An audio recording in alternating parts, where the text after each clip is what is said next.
আসসালামু আলাইকুম, আমন্ত্রণ জানাচ্ছি ফভ টিভি নিউজ আপডেটে। সঙ্গে আছি আমি ইমতিয়াজ আহমেদ। শুরুতে এই সংবাদ শিরোনাম। নির্বাচন প্রলম্বিত করতে চাইছে জামাত সহ ইসলামপন্থী দলগুলো।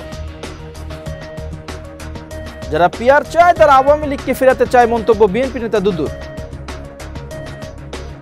চীন থেকে আকাশ প্রতিরক্ষা ক্ষেপণাস্ত্র পেল ইরান। নোবেল পুরস্কারের জন্য ট্রাম্পকে মনোনয়নপত্র হস্তান্তর নেতানিয়াহুর। এবার বিস্তারিত। বাংলাদেশের জামাত এবং ইসলামী আন্দোলন সহ ধর্মভিত্তিক রাজনৈতিক দলগুলো জোট গঠনের চেষ্টার পাশাপাশি নির্বাচনের পরিবেশ নেই এমন প্রচার জোরদার করছে। একসঙ্গে এসব দল আনুপাতিক প্রতিনিধিত্ব বা পিআর পদ্ধতিতে নির্বাচনের দাবিতে সোচ্চার হয়ে ওঠার প্রশ্ন উঠছে যে তারা আসলে কি চাইছে। এসব দাবির আড়ালে তারা নির্বাচনকে প্রলম্বিত করতে চাইছে নাকি বিএনপির বিপক্ষে একটি জোট গড়ে তোলার প্রক্রিয়া জোরদার করছে, সে আলোচনাও আছে রাজনৈতিক অঙ্গনে। আগামী ফেব্রুয়ারি জাতীয় নির্বাচনের একটি সম্ভাব্য সময় হতে পারে বলে এর মধ্যেই সরকার ও বিএনপি একমত হয়েছে। শুধু বিএনপির সাথে আলোচনা করে এ ধরনের ঘোষণা আসার পরপরই অসন্তোষ প্রকাশ করেছিল জামাত ইসলামী সহ কয়েকটি দল। প্রসঙ্গত, লন্ডনের প্রধান উপদেষ্টা অধ্যাপক মোহাম্মদ ইউনুস ও বিএনপির ভারপ্রাপ্ত চেয়ারম্যান তারেক রহমানের সাথে বৈঠকের পর তাদের যৌথ ঘোষণায় ফেব্রুয়ারিতে নির্বাচন হতে পারে বলা হয়েছিল। জামাত ইসলামী সহ ইসলামী দলগুলোর নেতারা বিবিসি বাংলাকে বলেছেন, মানুষ নির্বিঘ্নে ভোট দিতে পারবে এমন পরিবেশ নেই। তাদের মতে পুলিশ ও প্রশাসন এখন বিএনপির নিয়ন্ত্রণে। এটি শুধু আমাদের কথা নয়, এটি দেশের মানুষের কথা বলে আমরা মনে করি, বলেছিলেন জামাতে ইসলামীর মুখপাত্র মতিউর রহমান আকন্দ। ইসলামী আন্দোলনের মুখপাত্র গাজী আতাউর রহমান বলেছেন, লন্ডনে বৈঠকের পর থেকেই মনে হচ্ছে বিএনপি ক্ষমতায়। এই অবস্থায় নির্বাচন কিভাবে হবে? আরেকটি ইসলামী দল বাংলাদেশ খেলাফত মজলিসের মুখপাত্র ও যুগ্ম মহাসচিব জালালউদ্দিন আহমেদ বলেছেন, পুলিশ প্রশাসনের যে অবস্থা তাতে মানুষ ভোট দেবে কিভাবে? এই অবস্থায় মানুষ চাইছে ইসলামপন্থীরা এক হোক, সেই চেষ্টাই করছি আমরা। যদিও এই নেতারা দাবি করছেন তারা পিআর পদ্ধতিতে নির্বাচন কিংবা পরিবেশ নিয়ে প্রশ্ন তুলছেন নির্বাচনকে বিলম্বিত করার জন্য নয়, বরং তারা মনে করেন আগের পদ্ধতিতে নির্বাচন হলে তাতে সত্যিকার অর্থে জনমতের প্রতিফলন ঘটবে না। তবে রাজনৈতিক বিশ্লেষক ও দৈনিক নয়া দিগন্তের সম্পাদক সালাউদ্দিন মোহাম্মদ বাবর বলেছেন, পিআর নিয়ে জামাত কতটা সিরিয়াস সেটি পরিষ্কার নয়, কিন্তু দেশ জুড়ে একটি দলের কৃতিত্ব দৃশ্যমান থাকায় নির্বাচন কতটা সুষ্ঠু হবে তা নিয়ে জামাত সহ ইসলামীপন্থী দলগুলোর মধ্যে উদ্বেগ আছে বলে মনে করেন তিনি। বিএনপির ভাইস চেয়ারম্যান শামসুজ্জামান দুদু বলেছেন, যারা পিআর বা আনুপাতিক প্রতিনিধিত্ব পদ্ধতিতে নির্বাচন চায় তারা আসলে আওয়ামী লীগকে পুনর্বাসন করতে চায়। তারা অন্ধকারের শক্তিকে ফিরিয়ে আনতে চায়। জনগণ এই ষড়যন্ত্র বুঝে গেছে। একই সঙ্গে জুলাই আগস্ট গণ অভ্যুত্থানের শহীদদের প্রতি যথাযথ সম্মান জানাতে দেশে একটি গণতান্ত্রিক এবং জনগণের ভোটে নির্বাচিত সরকার প্রতিষ্ঠা গুরুত্বপূর্ণ বলেও মত দেন তিনি। মঙ্গলবার জাতীয় প্রেস ক্লাবের তোফাজ্জল হোসেন মানিক মিয়া হলে দেশ বাঁচাও মানুষ বাঁচাও আন্দোলন এর আয়োজনে জুলাই আগস্ট গণ অভ্যুত্থানের প্রথম বর্ষপূর্তি উপলক্ষে আয়োজিত স্মরণ সভায় এসব কথা বলেন তিনি। আন্দোলন গত বছরই শুরু হয়নি, এটি 15-16 বছরের দীর্ঘ লড়াই উল্লেখ করে শামসুজ্জামান দুদু বলেন, এটি ছিল স্বৈরাচার হটানো, গণতন্ত্র ফিরিয়ে আনা, ভোটাধিকার পুনরুদ্ধারের আন্দোলন। এখন কেউ কেউ পিআর পদ্ধতির কথা বলছেন, এটা নতুন ফাঁদ। জনগণের রায় ছিনিয়ে নিয়ে আওয়ামী লীগকে ফেরত আনতে তারা নতুন পথ খুঁজছে। এ চক্রান্ত সফল হবে না। তিনি আরও বলেন, যদি কেউ পিআর পদ্ধতি চালু করতে চায় তাহলে সোজাসুজি জাতির সামনে এসে নিজেদের রাজনৈতিক প্রস্তাব তুলে ধরুক, নির্বাচন করুক, জয়লাভ করুক, তারপর পিআর আনুক। কিন্তু বিএনপির ঘাড়ে চেপে কিংবা রাষ্ট্রের ঘাড়ে চাপিয়ে কিছু আদায় করা যাবে না। জাতি এসব ষড়যন্ত্রের বিরুদ্ধে রুখে দাঁড়াবে। বিএনপির এই নেতা বলেন, আমরা শহীদদের স্মরণ করছি আমাদের জাতীয় মর্যাদার জন্য। তাদের সম্মান দিতে হলে জাতীয় মুক্তির কাজ শেষ করতে হবে। সেটা সম্ভব সুষ্ঠু নির্বাচনের মাধ্যমে। হাসিনার দখলে থাকা ভোটাধিকার আমাদের ফিরিয়ে আনতে হবে। জনগণকে স্বাধীনভাবে ভোট দেওয়ার সুযোগ দিতে হবে। নির্বাচনই একমাত্র রাস্তা। নির্বাচন ছাড়া কোনো গণতন্ত্র হয় না। তাই যেখানে আছি সবাইকে নির্বাচনের পক্ষে মাঠে নামতে হবে, বসে থাকলে চলবে না। যারা শহীদ হয়েছেন তাদের প্রতি প্রকৃত শ্রদ্ধা জানাতে হলে গণতান্ত্রিক সরকারের পথেই এগোতে হবে।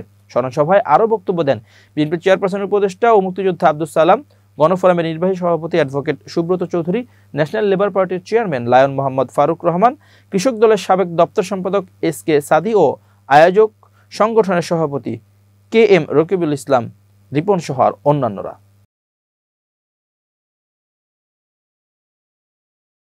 এবার আন্তর্জাতিক প্রসঙ্গ। সম্প্রতি ইসরায়েল ও ইরানের মধ্যকার 12 দিনের সংঘাতের পর ধ্বংস হয়ে যায় ইরানের প্রতিরক্ষা ব্যবস্থা। দ্রুত পুনর্গঠনের অংশ হিসেবে চীনের তৈরি ভূমি থেকে আকাশে নিক্ষেপণযোগ্য ক্ষেপণাস্ত্র সারফেস টু এয়ার মিসাইল বা SAM পেয়েছে ইরান। বিষয়টি মিডল ইস্ট আইকে নিশ্চিত করেছে একাধিক গোয়েন্দা সূত্র। 24 জুন ইরান ও ইসরায়েলের মধ্যে একটি অঘোষিত যুদ্ধবিরতি কার্যকর হওয়ার পরই এই চীনা ক্ষেপণাস্ত্র সরবরাহ করা হয় বলে জানিয়েছে এক আরব গোয়েন্দা কর্মকর্তা। আরেকজন আরব কর্মকর্তা নিজের পরিচয় গোপন রেখে জানান, যুক্তরাষ্ট্রের আরব মিত্র রাষ্ট্রগুলো ইরানের এই প্রতিরক্ষা পুনর্গঠনের প্রচেষ্টার ব্যাপারে অবগত এবং হোয়াইট হাউসও এই সম্পর্কে জানে। তেল দিয়ে এই ক্ষেপণাস্ত্রের দাম পরিশোধ করেছে ইরান। ইরান ঠিক কত সংখ্যক SAM ক্ষেপণাস্ত্র পেয়েছে তা নির্দিষ্ট করে জানানো হয়নি।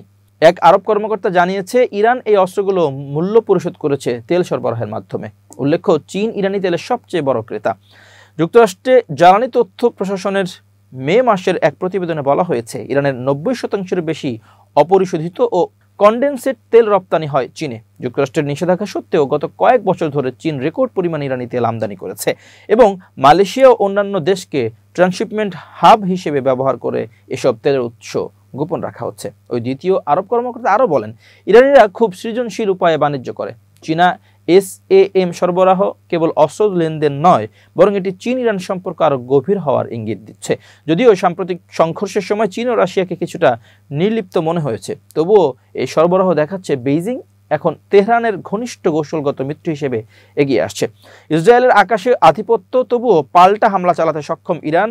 গত সংঘর্ষে ইসরায়েল ইরানের আকাশে সম্পূর্ণ আধিপত্য প্রতিষ্ঠা করেছিল এবং ইরানের ব্যালিস্টিক ক্ষেপণাস্ত্র লঞ্চার ও জেনারেলদের টার্গেট করে ব্যাপক ক্ষয়ক্ষতি করেছিল। তবুও ইরান তার সরকার ও সামরিক কাঠামো টিকিয়ে রাখতে সক্ষম হয় এবং পাল্টা হামলায় তেল আবিব ও হাইফার একাধিক স্পর্শকাতর স্থাপনায় ক্ষেপণাস্ত্র নিক্ষেপ করে। ইরান 1980-এর দশকের শেষ দিকে উত্তর কোরিয়ার মাধ্যমে চীন থেকে HY-2 সিল্ক ওয়ার্ম ক্রুজ ক্ষেপণাস্ত্র সংগ্রহ করেছিল, যা দিয়ে তারা কুয়েত ও একটি মার্কিন তেলবাহী ট্যাঙ্কারে হামলা চালায়। 2010 সালে চীনের HQ-9 আকাশ প্রতিরক্ষা ক্ষেপণাস্ত্র ইরান পাওয়ার খবরও ছড়িয়েছিল। বর্তমানে ইরান রাশিয়ার S-300 সিস্টেম সহ নিজস্ব খোরদাদ সিরিজ ও বাভার 373 ক্ষেপণাস্ত্র ব্যবস্থা ব্যবহার করছে। তবে এসব সিস্টেমে ইসরায়েলের F-35 স্টিলথ যুদ্ধবিমান ধ্বংসের সক্ষমতা সীমিত। চীন এর আগে পাকিস্তানকে HQ-9 ও HQ-16 সিস্টেম সরবরাহ করেছে। মিশরের কাছেও HQ-9 সিস্টেম রয়েছে বলে বিভিন্ন প্রতিবেদনে বলা হয়েছে।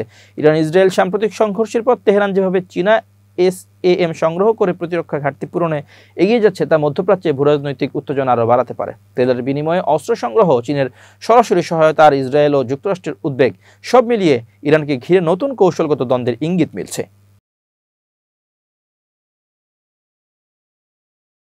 ইসরায়েলের প্রধানমন্ত্রী বেঞ্জামিন নেতানিয়াহু সোমবার যুক্তরাষ্ট্রের প্রেসিডেন্ট ডোনাল্ড ট্রাম্পকে নোবেল শান্তি পুরস্কারের জন্য একটি মনোনয়নপত্র হস্তান্তর করেছে। ইরান ও ইসরায়েলের মধ্যে যুদ্ধবিরতির জন্য ট্রাম্পের প্রচেষ্টার স্বীকৃতি হিসেবে এই মনোনয়ন দেওয়া হয়েছে। হোয়াইট হাউসে নেতানিয়াহুর এই সফর ছিল ইরানের পারমাণবিক স্থাপনায় যুক্তরাষ্ট্র ও ইসরায়েলের যৌথ হামলার পর ট্রাম্পের সাথে তার প্রথম সরাসরি সাক্ষাৎ।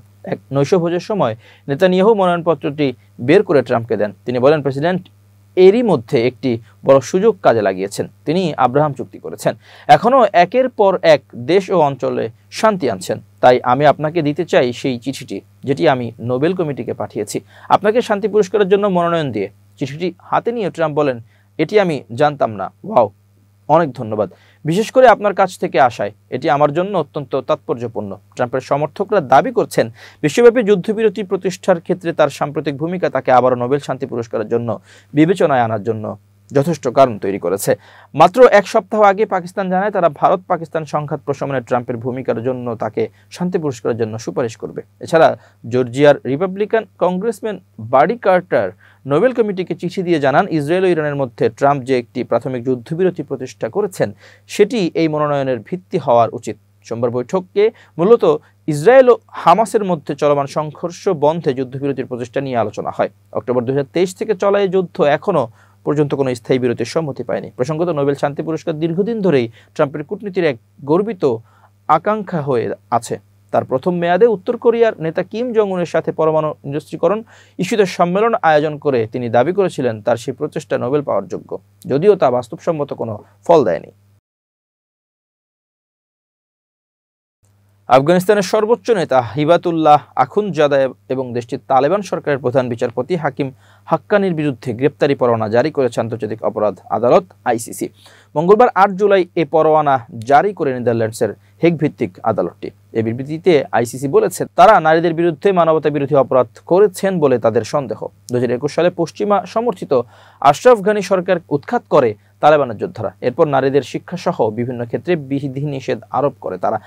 আফগানিস্তানে বর্তমানে ৬ষ্ঠ শ্রেণীর পর মেয়েদের আর পড়ালেখার সুযোগ নেই। এছাড়া বাইরে তাদের মুখ ঢাকা, বোরকা পরার বাধ্যবাধকতা রয়েছে। এছাড়া অপরিচিত পুরুষদের দিকে নারীরা তাকাতে পারবেন না, এমনও নির্দেশনাও দিয়েছে তালেবান সরকার। আন্তর্জাতিক অপরাধ আদালতের অভিযোগ, তালেবান কিছু ক্ষেত্রে বিধিনিষেধ আরোপ করেছে, তবে এসব বিধিনিষেধে তারা বিশেষ করে নারীদের লক্ষ্য করে আরোপ করেছে, যার মাধ্যমে নারীদের অধিকার ও স্বাধীনতা খর্ব করা হয়েছে।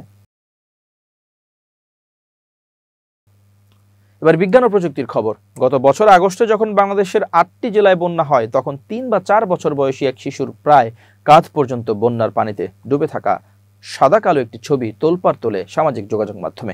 এই ছবিটি ফেসবুকে শেয়ার করেছিলেন আইন উপদেষ্টা আসিফ নজরুল ও নায়িকা পরিমণিও। আবার অনেকেই ফেসবুকে শিশুটির পরিচয় ও সন্ধান জানতে চায়, কিন্তু পরে দেখা গেল সারা জাগানো ওই ছবিটি আর্টিফিশিয়াল ইন্টেলিজেন্স, এআই বা কৃত্রিম বুদ্ধিমত্তা ব্যবহার করে তৈরি করা। বন্যায় মানুষের মানবেতর জীবন যাপনের এমন সময়ের ভিতর সন্তুষ্ট শিশুর ওই ছবি মানুষের হৃদয়ে নাড়া দিয়েছিল, অথচ সেটি আসল ছবি ছিল না। শুধু বাংলাদেশে নয়, বরং বিশ্বের প্রায় সব দেশেই এআই প্রযুক্তির প্রসারের সাথে সাথে এর ব্যবহার ও অপব্যবহার দুটি বাড়ছে। বিশ্বের অনেক দেশে এই প্রযুক্তির অপব্যবহারের রোধে বিভিন্ন আইনি কাঠামো রয়েছে। দেশগুলোর পূর্ণাঙ্গ আইন, এক্সিকিউটিভ আদেশ, নীতিমালা, পলিসি বা স্ট্র্যাটেজি, বিল, এমন নানা ধরনের আইনি পরিকাঠামো রয়েছে, ফলে সেসব দেশে এআই বা কৃত্রিম বুদ্ধিমত্তা ব্যবহার করে কোনো ছবি, ভিডিও বা কন্টেন্ট তৈরির সীমা যেমন রয়েছে, তেমনি অপব্যবহার রোধের ব্যবস্থাও রয়েছে। কিন্তু বাংলাদেশে আর্টিফিশিয়াল ইন্টেলিজেন্স বা কৃত্রিম বুদ্ধিমত্তা ব্যবহারের সীমা বা অপব্যবহারের রোধে এখনও আইনি কোনো কাঠামো নেই, অর্থাৎ কোনো সমন্বিত গাইডলাইন বা বিধিমালা, পলিসি বা নীতিমালা, এমনকি স্ট্র্যাটেজিও নেই বাংলাদেশে। ফলে এআই চ্যালেঞ্জ মোকাবেলায় বাংলাদেশ এখনও পুরোপুরি প্রস্তুত নয় বলে মন্তব্য করেছেন প্রযুক্তি বিশেষজ্ঞ এবং আইনজীবীরা। তবে তথ্য যোগাযোগ প্রযুক্তি বিভাগের দায়িত্বপ্রাপ্ত এবং অন্তর্বর্তী সরকারের প্রধান উপদেষ্টা বিশেষ সহকারী ফায়েজ আহমেদ তৈয়ব জানিয়েছেন, পলিসি তৈরিতে কাজ করছে সরকার।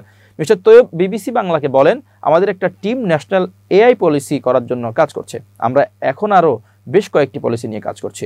এই পলিসিগুলো যদি শেষ হয়, তখন আমরা ন্যাশনাল এআই পলিসিটাকে এগিয়ে নিয়ে যাব। সেখানেই সংশ্লিষ্ট সবগুলো বিষয়কে আমরা অ্যাড্রেস করব। তবে ঢাকা বিশ্ববিদ্যালয়ের তথ্য প্রযুক্তি ইনস্টিটিউটের পরিচালক অধ্যাপক BM মইনুল হোসেন মনে করেন, জেনারেটিভ এআই আসার পর যে কারো কণ্ঠ, চেহারা নকল করা হচ্ছে, এটা শুধু আমাদের দেশেরই জন্যই না, বরং সারা বিশ্বের জন্যই এটা উদ্বেগের বিষয় হয়ে দাঁড়িয়েছে। মিস্টার হোসেন বিবিসি বাংলাকে বলেন, এআই এর বেশ কিছু কনসার্ন সারা বিশ্বে যেটা নিয়ে কথা হচ্ছে, সেটা হচ্ছে এর এথিক্যাল ইউজ। এআই কিন্তু ব্যাপকভাবে মিস ইউজ করা যায়। আরেকটা হচ্ছে প্রোপাগান্ডা ছড়ানোর জন্য। মিস ইনফরমেশন, ডিসইনফরমেশন এআই আসার পর যে পরিমাণ ছড়ানো যাচ্ছে, এটা আগে কখনো দেখি নাই। তবে শুধু এআই পলিসি হলেই হবে না, বরং এর স্বার্থে সম্পর্কিত আরও কিছু বিষয়, যেমন data protection act, innovation index, user doing business না থাকলে এআই পলিসির সুফল পাওয়া যাবে না বলে মনে করছেন মিস্টার হোসেন। এবার খেলার খবর। আন্তর্জাতিক ক্রিকেটে 1 দশক পার করে ফেলেছেন লিটন দাস। তবে গত বছর সাদা বলের ক্রিকেটে বাজে পারফর্মের কারণে ওয়ানডে দল থেকে বাদ পড়েছিলেন তিনি। এরপর ঘরোয়া লিগেও বলার মতো পারফরমেন্স করতে পারেননি। তবুও শ্রীলঙ্কার বিপক্ষে সদ্য সমাপ্ত ওয়ানডে স্কোয়াডের সুযোগ পেয়ে যান এই ব্যাটার। মাঝে পেয়েছেন টি-20-র নেতৃত্ব, বিসিবির আস্থার জায়গায় থাকলেও ঘুরে ফিরে সেই ব্যর্থতার বৃত্তেই আটকে আছেন লিটন। কোনো কিছুতেই যেন কিছু হচ্ছে না। প্রশ্নের পর প্রশ্ন উঠছে, কোন প্রসেসে তাহলে ওয়ানডে দলে লিটন? শ্রীলঙ্কার বিপক্ষে প্রথম ওয়ানডেতেও করতে পারেননি কোনো রান, পরে বাদ পড়ে যান দল থেকে। শেষ 2 ওয়ানডেতে তার জায়গায় খেলেছেন শামীম পাটোয়ারি।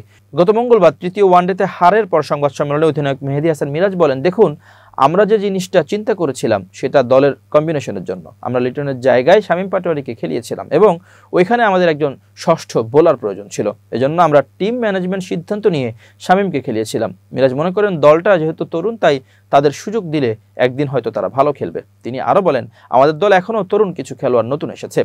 অবশ্যই আমরা সবসময় ইতিবাচক জিনিসটা ভাবি। আমাদের সময় দরকার, যদি তাদের সুযোগ দেন একদিন হয়তো তারা ভালো খেলবে। প্রিয় দর্শক, শেষ করছি ফফ টিভি নিউজ আপডেট। আজ এ পর্যন্তই। ভিন্ন খবর নিয়ে দেখা হবে আগামীকাল রাত 8টায়। নিজেকে আপডেট রাখতে সাবস্ক্রাইব করুন চ্যানেলটি। নিয়মিত লাইক, কমেন্ট ও শেয়ার করে ছড়িয়ে দিন সর্বত্র। সুস্থ থাকুন, নিরাপদে থাকুন। আল্লাহ হাফেজ।